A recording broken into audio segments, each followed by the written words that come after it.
আসাম পুলিচৰ এপ্লাই কৰিবৰ কাৰণে আপোনালোকে কি ষ্টেপ ফলো কৰিব আৰু আপোনালোকে এপ্লাইটো কেনেকৈ কৰিব গোটেইখিনি প্ৰচেছ মই আপোনালোকক এইটো ভিডিঅ'ৰ জৰিয়তে দেখুৱাই দিম।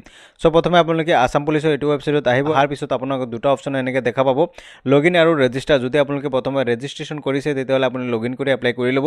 যদি আপুনি নতুনকৈ ভিজিট কৰিছে তেতিয়াহ'লে আপুনি ৰেজিষ্ট্ৰেশ্যন কৰিব, তাৰপিছত আপোনাৰ এপ্লাইটো কৰিব লাগিব। আৰু এইটো ৱেবছাইটৰ লিংক মই ভিডিঅ'ৰ ডেছক্ৰিপশ্যন বক্সত দি দিম, তাৰ পৰা গৈ আপোনালোকে ধুনীয়াকৈ ৰেজিষ্ট্ৰেশ্যন কৰি পেলাই এপ্লাইটো কৰি ল'ব, ঠিক আছে। চ' প্ৰথমে আপুনি কি কৰিব, ৰেজিষ্টাৰ অপশ্যনত আপুনি ক্লিক কৰি দিব। ৰেজিষ্ট্ৰেশ্যন ফৰ্মটো এনেকৈ আহি যাব। ইয়াত আপোনাৰ টাইটেলটো চিলেক্ট কৰিব, আপোনাৰ ফাৰ্ষ্ট নেম, আপোনাৰ মিডিল নেম, আপোনাৰ লাষ্ট নেম, তাৰপিছত আপোনাৰ দেউতাকৰ নাম, মাকৰ নাম, আপোনাৰ মোবাইল নাম্বাৰ আৰু এমপ্লয়মেণ্ট এক্সচেঞ্জৰ নাম্বাৰটো আৰু আপোনাৰ হায়েষ্ট কোৱালিফিকেশ্যন কি আছে সেইটো দিব। আপোনাৰ পাৰ্মানেণ্ট ডিষ্ট্ৰিক্টটো চিলেক্ট কৰিব আৰু আপোনাৰ জেণ্ডাৰ চিলেক্ট কৰিব। আপোনাৰ কেটেগৰী কি আছে কেটেগৰীটো ধুনীয়াকৈ চিলেক্ট কৰিব, ঠিক আছে। তাৰপিছত আপোনাৰ ডেট অফ বাৰ্থটো আপুনি দুইবাৰ চিলেক্ট কৰিব লাগিব। ডেট অফ বাৰ্থটো চিলেক্ট কৰিব, আপোনাৰ আধাৰ নাম্বাৰটো দিব। আধাৰ নাম্বাৰটো দিয়াৰ পিছত আপুনি তলত আপোনাৰ টাৰ্মছ এণ্ড কণ্ডিশ্যন চিলেক্ট কৰিব আৰু ৰেজিষ্টাৰ অপশ্যনত আপুনি ক্লিক কৰি দিব। তাৰপিছত আপোনাৰ ৰেজিষ্ট্ৰেশ্যন কমপ্লিট হৈ যাব। ইয়াত আপুনি দেখা হৈছে আসাম পুলিচ ৰিকুৱাৰমেণ্ট আইডি, এইটো আপুনি কপি কৰি ৰাখি দিব। তাৰপিছত আপুনি গো টু লগইন অপশ্যনত আপুনি ক্লিক কৰি দিব। তাৰপিছত আপুনি লগইন কৰিব লাগিব। লগইন কৰাৰ পিছত আপোনাৰ নেক্সট পেজটো খোল খাই যাব। ইয়াত আপোনাৰ গোটেইখিনি ডিটেইলছ এনেকৈ শ্ব' হৈ যাব। ইয়াত আপুনি ৰেজিষ্ট্ৰেশ্যন কৰাৰ সময়ত যিখিনি ডিটেইলছ ফিল কৰিছিলে সেইখিনি আহি যাব। তাৰপিছত ইয়াত আপোনাৰ নেশ্যনেলিটি আপুনি চিলেক্ট কৰিব। তাৰপিছত আপোনাৰ ৰিলিজিয়নটো আপোনাৰ কি আছিলে এইটো চিলেক্ট কৰিব। আপোনাৰ হায়েষ্ট কোৱালিফিকেশ্যন চিলেক্ট কৰিব। তাৰপিছত আপুনি তলত দেখা পাইছে পাৰ্মানেণ্ট এড্ৰেছ আৰু কাৰেছপণ্ডেঞ্চ এড্ৰেছ, ঠিক আছে। আপোনাৰ যদি দুইটা ছেম আছে তেতিয়াহ'লে আপুনি দুইটা ছেম লিখিব। তাৰপিছত আপোনাৰ ডিষ্ট্ৰিক্ট, আপোনাৰ পুলিচ ষ্টেচন, আপোনাৰ পিনক'ড গোটেইখিনি চিলেক্ট কৰিব, ঠিক আছে।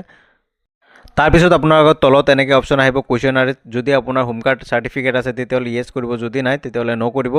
যদি আপোনাৰ NCC চাৰ্টিফিকেট আছে তেতিয়াহ'লে য়েছ কৰিব, যদি আপোনাৰ নাই তেতিয়াহ'লে ন' কৰিব। যদি আপুনি এক্স ছাৰ্ভিচমেন নহয় তেতিয়াহ'লে য়েছ কৰিব, যদি নহয় তেতিয়াহ'লে ন' চিলেক্ট কৰিব। তাৰপিছত আপুনি ছেভ এণ্ড নেক্সটত আপুনি ক্লিক কৰিব। তাৰপিছত আপোনাৰ ডিটেইলছটো এনেকৈ আহি যাব। তাৰপিছত ইয়াত আপুনি দেখা পাইছে ক্লাছ SSLC এক্সাম ডিটেইলছ, ইয়াত আপোনাৰ বৰ্ডটো চিলেক্ট কৰিব আৰু আপোনাৰ তাৰপিছত আপোনাৰ ৰোল নম্বৰ, আপোনাৰ ইয়াৰ অফ পাছিং আৰু আপোনাৰ পাৰ্চেণ্টেজ কিমান আছিলে এইটো আপুনি দি দিব। তাৰপিছত আপুনি ছেভ এণ্ড নেক্সটত আপুনি ক্লিক কৰি দিব, ঠিক আছে। ছেভ এণ্ড নেক্সটত ক্লিক কৰাৰ পিছত আপোনাৰ নেক্সট পেজটো এনেকৈ খোল। তাৰপিছত আপোনাৰ এইখিনি ডকুমেণ্টছ আপোনাৰ ইয়াত আপলোড কৰিব লাগিব, ঠিক আছে। আপোনাৰ ফটো, ছিগনেচাৰ, আপোনাৰ SSLC চাৰ্টিফিকেট বা মাৰ্কশ্বিট, তাৰপিছত আপোনাৰ এমপ্লয়মেণ্ট এক্সচেঞ্জ চাৰ্টিফিকেট, তাৰপিছত আধাৰ কাৰ্ড, তাৰপিছত আপোনাৰ কাষ্ট চাৰ্টিফিকেট আৰু আপোনাৰ আপোনাৰ SSLCৰ আপোনাৰ পাছ চাৰ্টিফিকেট বা মাৰ্কশ্বিট, ঠিক আছে। এইখিনি ডকুমেণ্টছ আপোনাৰ আপলোড কৰিব লাগিব। গোটেইখিনি ডকুমেণ্টছ আপুনি ধুনীয়াকৈ আপলোড কৰিব আৰু আপোনাৰ আপলোড কৰাৰ সময়ত আপোনাৰ ইছ্যু ডেটটো বিচাৰি দিব। ইছ্যু ডেটটো আপুনি ধুনীয়াকৈ ইয়াত চিলেক্ট কৰি পেলাই আপুনি আপলোড কৰিব, ঠিক আছে। যেনেকৈ মই ইয়াত আপলোড কৰিলোঁ SSLC আৰু এডমিট কাৰ্ড এইজ প্ৰুফৰ কাৰণে। এডমিট কাৰ্ডটো কেতিয়া আপোনাৰ ইছ্যু হৈছিল ইছ্যু ডেটটো তলত লিখিব লাগে, ঠিক আছে। এনেকৈ ডেটটো আহি যাব।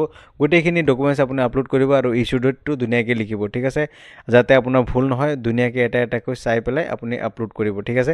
তাৰপিছত আপুনি ছেভ এণ্ড নেক্সটত আপুনি ক্লিক কৰি দিব। তাৰপিছত আপোনাৰ আগত এনেকুৱা পেজটো অ'পেন হৈ যাব। ইয়াত আপোনাৰ ডিটেইলছখিনি এনেকৈ শ্ব' হৈ যাব। তাৰপিছত আপুনি স্ক্ৰল ডাউন কৰি তলত আহিব আৰু কনফাৰ্ম কৰিব, ঠিক আছে।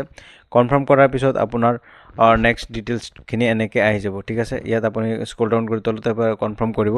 কনফাৰ্ম কৰাৰ পিছত আপোনাৰ মোবাইলত আপোনাৰ ডিটেইলছখিনি এনেকৈ ডাটাখিনি ছাবমিট হৈ যাব। তাৰপিছত আপুনি কি এপ্লাই কৰিব বিচাৰে এইখিনি ইয়াত আপোনাৰ অপশ্যনখিনি এনেকৈ ওলাই যাব। ইয়াৰ পৰা আপুনি যিকেইটা কাৰণে এলিজিবল হয় সেইকেইটা আপুনি ধুনীয়াকৈ এটা এটাকৈ গোটেইখিনি এপ্লাই কৰি ল'ব, ঠিক আছে।